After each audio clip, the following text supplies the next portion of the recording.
उदारवादी, उग्रवादी और गांधीवादी। उदारवादी की बात करेंगे तो उदारवादी कब से कब तक था? 1885 से लेकर 1905 तक, ठीक है। उग्रवाद की बात करेंगे तो 1905 से लेकर 1919 तक।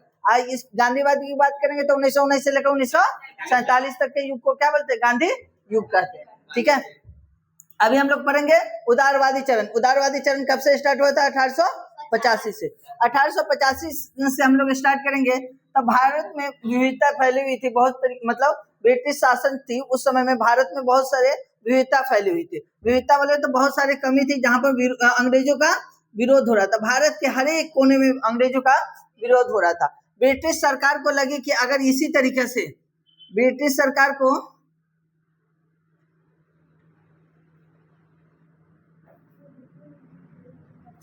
को लगे कि अगर इसी तरीके से विरोध होता रहा तो हमको एक दिन यहां से सत्ता से हाथ धोना पड़ेगा। उसी वजह से उन्होंने क्या किया, एक व्यक्ति थे जिसका नाम था ए.ओ. ह्यूम।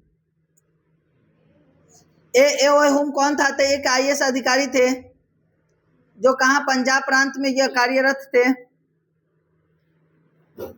पंजाब प्रांत में इनको भेजते और सर्वे करने के लिए कि जाइए आप भारत के लिए सर्वे कीजिए और भारत के लिए सर्वे करके और बताइए कि भारत की स्थिति क्या है और भारत में कहां-कहां कमी है, तो उस कमी को दूर करेंगे।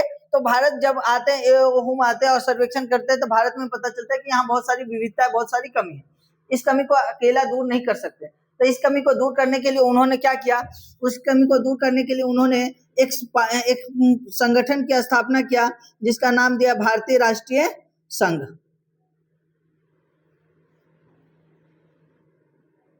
राष्ट्रीय संघ, भारतीय राष्ट्रीय संघ की स्थापना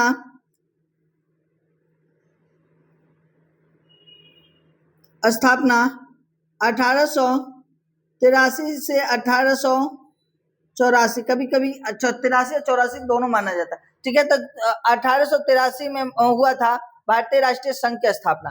भारतीय राष्ट्रीय संघ जो था, यह संघ क्या था? संघ, भारतीय राष्ट्रीय संघ की जब स्थापना हुई थी तो इसके जो पहला जो मीटिंग हुई थी, तो वो इसका भारतीय राष्ट्रीय संघ का जो पहला मीटिंग होने वाला था,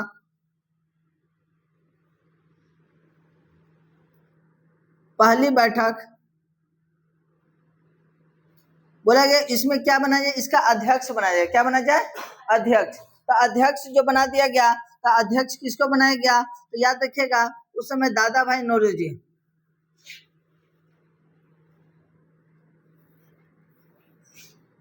दादा भाई नौरोजी थे। इसको क्योंकि दादा भाई नौरोजी एक ऐसे नेता थे जो किस दल के थे? तो उदारवादी चरण के नेता थे दादा भाई नौरोजी। ये अंग्रेजी न्याय व्यवस्था में भरोसा रखते थे। जब दादा भाई नौरोजी की बात आई तो दादा भाई नौरोजी ने क्या किया? बोला बैठक किए कहाँ? तो ये बैठक होने वाली थी कहाँ? तो ये बैठक होने वाली थी पूना में, प्रथम बैठक। और पूना में उस समय में क्या चला था? प्लेग बीमारी।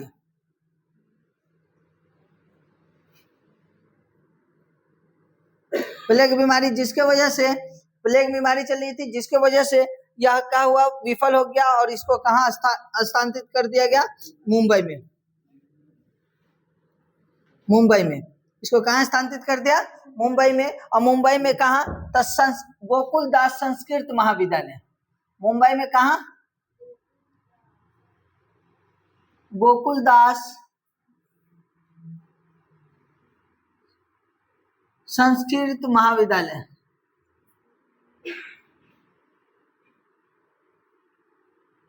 गोकुलदास संस्कृत महाविद्यालय में इसको स्थानांतरित कर दिया गया। और जब इसकी प्रथम बैठक हुई थी तो इसमें दादा भाई नौरोजी ने प्रथम बैठक, दादा भाई नौरोजी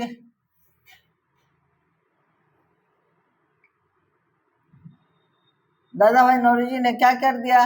दादा भाई नौरोजी ने इसका नाम चेंज कर दिया और भारतीय राष्ट्रीय संघ से, दादा भाई नौरोजी ने इसका नाम चेंज कर दिया भारतीय राष्ट्रीय संघ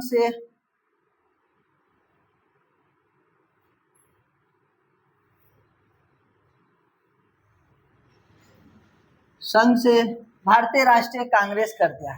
संघ के जगह पर क्या कर दिया? इसका नाम चेंज कर कांग्रेस कर दिया।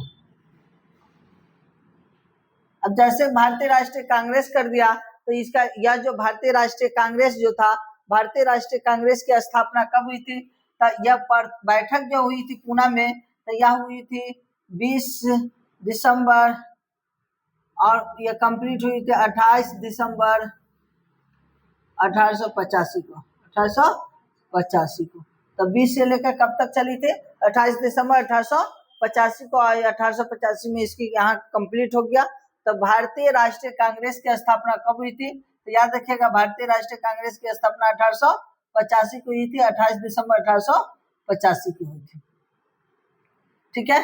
तो यहीं से पूछेगा कि भारतीय राष्ट्रीय संघ की स्थापना कब हुआ था, किसने किया था? भारतीय राष्ट्रीय कांग्रेस की स्थापना किसने किया? इसके अलावा हमसे कुछ नहीं क्वेश्चन पूछेगा। हाँ, अगर आगे जाएंगे तो इससे बहुत सारे अधिवेशन हुए थे, कांग्रेस के बहुत सारे अधिवेशन हुए थे। ठीक है, 56 में हुए थे, 1856, 57, 58, मतलब हर एक साल में मतलब क्या हुआ था? अधिवेशन हुए थे। उसके बाद आ जाएंगे 1905। 1905 में क्या थे? तब बंगाल विभाजन।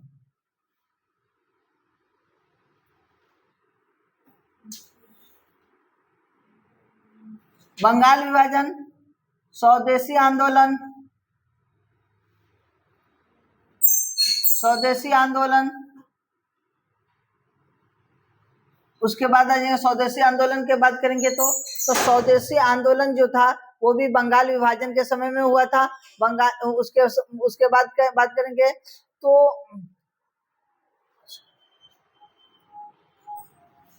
ये उस समय भारत के वायसराय कौन थे? वायसराय हुआ करते थे वायसराय लॉर्ड कर्जन।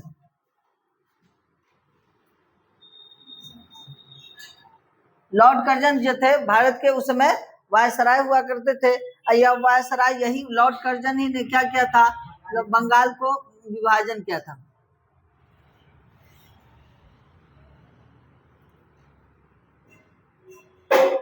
बंगाल विभाजन किया था। किसने किया था बंगाल विभाजन? तो लॉर्ड कर्जन ने बंगाल विभाजन किया था। अब लॉर्ड कर्जन ने बंगाल विभाजन किया था, तो बंगाल विभाजन जो किया था वो किस आधार पर किया गया था? तो बंगाल, ये बहुत बड़ा बंगाल था। अब बंगाल को क्या कर दिया था? दो पार्टों में बांट दिया था। एक तरफ क्योंकि बंगाल में सबसे ज्यादा जो बंगाल जो थे वो सबसे ज्यादा एजुकेटेड माने जाते थे, सबसे ज्यादा शिक्षित थे, शिक्षित लोग थे। सरकार तो शिक्षित रहेंगे वहीं सरकार के खिलाफ विरोध प्रदर्शन होगा। तो सरकार जहां शिक्षित रहेंगे वहीं विरोध होगा। तो ब्रिटिश सरकार के खिलाफ वहीं पर ज्यादा विरोध प्रदर्शन हो रहा था। और जितने भी क्रांतिकारी होते थे, जितने भी आंदोलन होते थे, जितने भी विरोध प्रदर्शन होते थे, सब यही बंगाल की धरती से उठते थे। तो इन्होंने क्या किया कि बंगाल को क्या कर दिया? दो पार्टों में बांट दे और फूट डालो और शासन करो की नीति अपनाई थी लॉर्ड कर्जन ने। और बंगाल को दो पार्टों में बांट दे, एक तरफ था मुस्लिम समुदाय, एक तरफ था हिंदू समुदाय। ये दोनों को क्या कर दिया? बांट दिया। अगर इसको बांटना ही था तो ऐसे बांटता, दोनों तरफ हो जाता, एक तरफ मुस्लिम एक तरफ हिंदू। ऐसे नहीं बांट के इन्होंने क्या किया? ये कंसेप्ट अपनाया और ये ऐसे बांट दिया। अब बोला कि प्रशासनिक गतिविधियां, इसका रीजन बंगाल विभाजन का कारण क्या बताया?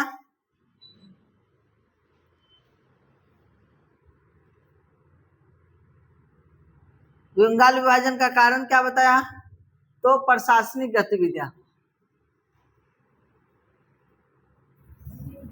प्रशासनिक गतिविधियां,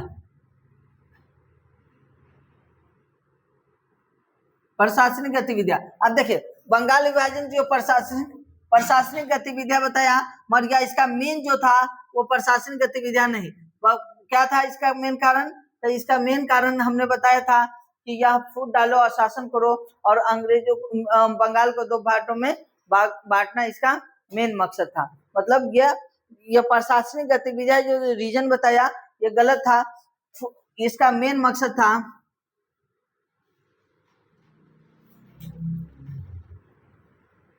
हिंदू और मुस्लिम की एकता को भंग करना। अब मेरी बात ध्यान से सुनना छोटी, जब यह कारण था तो बंगाल को दो, हमने क्या बोला कि बंगाल को दो पार्टों में बांट दिया था, किसके लिए? हिंदू मुस्लिम की एकता को भंग करने के लिए। मगर हमारे भारत में भाईचारों की कमी को महसूस होने की नहीं, कमी को महसूस होने के लिए क्या किया? कमी को महसूस होने के लिए उन्होंने भाईचारा निभाया और राखी बंधन मतलब रक्षा बंधन मनाया। क्या मनाया? रक्षा बंधन। दोनों समुदाय के लोग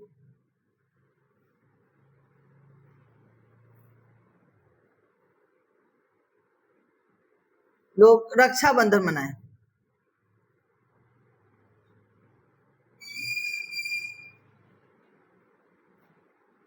दोनों समुदाय के लोग रक्षाबंधन मंगाए और गंगा स्नान किए।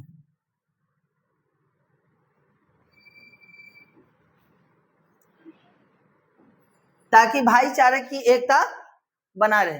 तो भाईचारे की एकता को बने रहे, इसीलिए इन्होंने क्या किया? रक्षाबंधन मनाया और दोनों समुदाय ने मिलकर गंगा स्नान भी किए। तो कहने का मतलब है कहीं न कहीं फौजालों के शासन नीति में जो लॉर्ड कर्जन थे वो विफल हो गए। क्या हो गए? अपनी नीति में विफल हो गए। विफल बोले तो अब वो अपने नीति में मतलब वो सक्सेस नहीं हो पाए। वजह क्या था कि क्योंकि वो जो उनके मुद्दा था हिंदू मुस्लिम की एकता को भंग करना, और वहाँ के लोगों ने, वहाँ के समुदायों ने इस बातों को नहीं माना, इग्नोर कर दिया। उन्हीं के साथ उन्होंने रक्षाबंधन का त्योहार और गंगा स्नान दोनों ने साथ मिलकर किए और भाईचारे की एकता को क्या कर रखे? बरकरार रखे।